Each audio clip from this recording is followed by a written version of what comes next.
Science सेक्शनची 11वीची विद्यार्थिनी आहे।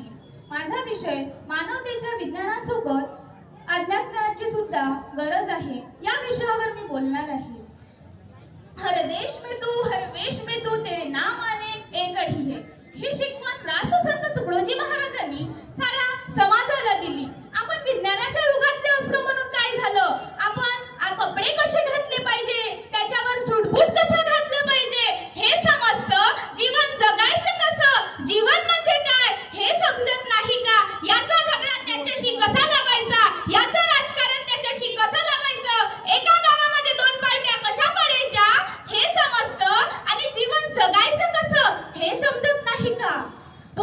याने बुद्धिवान माणूस होत नाही किंवा याने शिक्षणात हुशार माणूस होत नाही, म्हणून राससंत तुकडोजी महाराज 19व्या अध्यायात म्हणून गेले, दिखाऊ कपडे कोरडी येश हे नवे शिक्षणाचे उद्दिष्ट ध्यानी घ्यावे मग आधी।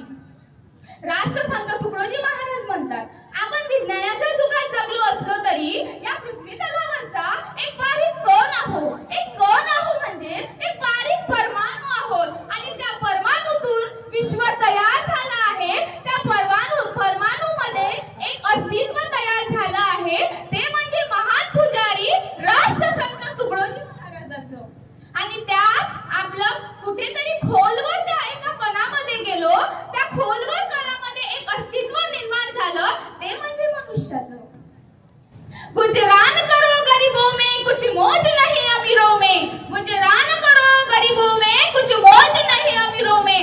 राससंत तुकडोजी महाराजांनी या भाषणामधून सिद्ध होते की जे खुशी जे दौलत गरिबीत राहून मिळते ते मोठ्या मोठ्या महालात किंवा श्रीमंतीमध्ये राहून मिळत नाही।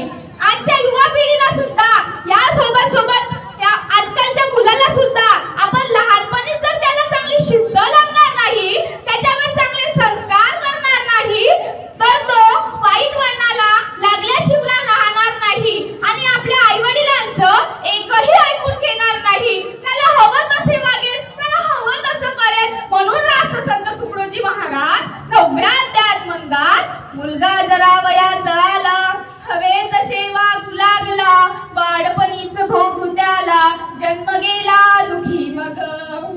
आजकालच्या युवा पिढीला ना बाप म्हणजे समजले, नाही या शब्दाचा अर्थ समजला का हो? बाप म्हणजे काय? बाप म्हणजे जगण्याचं माप आहे, पाठीवरची थाप आहे, कितीही रागवला तरी त्याची माया अनाप आहे, तो म्हणजे बाप आहे। बाप म्हणजे ध्येयाकडे नेणारी शिडी आहे, संकटातून पार करणारी ओढी आहे, कितीही तिखट वागला तरी त्याची माया अनाप आहे, तो म्हणजे बाप आहे। बाप म्हणजे शिस्तबद्ध धाक आहे, जगणं आपोआप आहे, आयुष्याच्या समुद्रात दीपस्तंभाची थाप आहे, तो म्हणजे बाप आहे।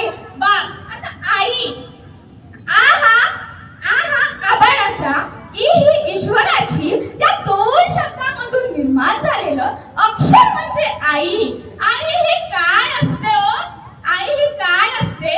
आई ही लेकराची माय असते, वासराची गाय असते, दुधाची साय असते, लंगड्याचा पाय असते, धरणीची ठाय असते, ती म्हणजे आई असते। आई हा शब्द आपण विज्ञानाच्या युगात जगलो।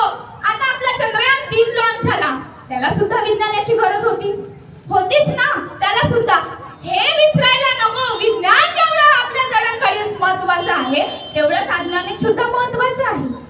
आपल्या राससंत तुकडोजी महाराज म्हणून गेले की आपण देवडा शोधायचा नसतो, देव हा 2-2 तास पूजा करून शोधायचा नसतो, देव हा स्वतःमध्ये शोधायचा असतो, त्याचंच नाव म्हणजे अज्ञानी।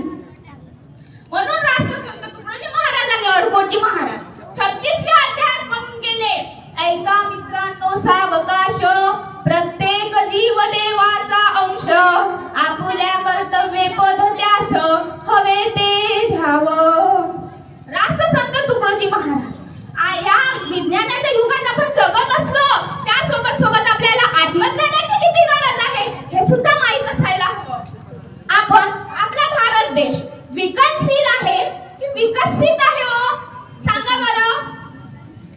आपला भारत देश कधीच पूर्णपणे विकसित झालेला नाही आहे, भलाही तो विज्ञानाच्या युगामध्ये हो मान्य आहे,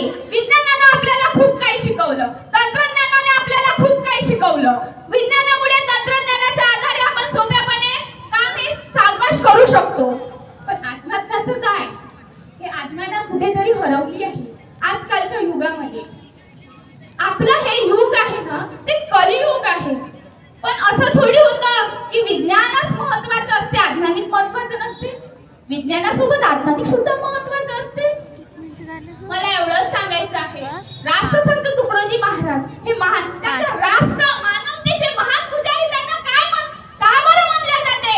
त्यांचं काहीतरी अस्तित्व असेल ना. इंग्रजांनी आपलं ऐकत नव्हते तेव्हा राष्ट्रसंत तुकडोजी महाराजांनी भजनाच्या माध्यमातून कसं समजावलं असेल तर त्यांना माहीत. पण ते इंग्रज खरोखरच त्यांच्या त्या भजनाच्या माध्यमातून खूप काही शिकून गेले बरं का. मला एवढंच सांगायचं आहे, आपण या पृथ्वी तलावरचा कण, मग गर्व कशाचा करता? राष्ट्रसंत तुकडोजी महाराजांनी हे शिकवलं का आपल्याला? गर्व एक मनुष्य म्हणून आपले काय हे समाजात वावरताना आपण कसं बोललं पाहिजे हे सुद्धा समजत नाही. आणि या काळामध्ये एक चांगला व्यक्ती हा मिळतच नाही. म्हणून राष्ट्रसंत तुकडोजी महाराजांनी म्हटले, मानस द्या मग मानस द्या. एवढे बोलते. जय गुरु.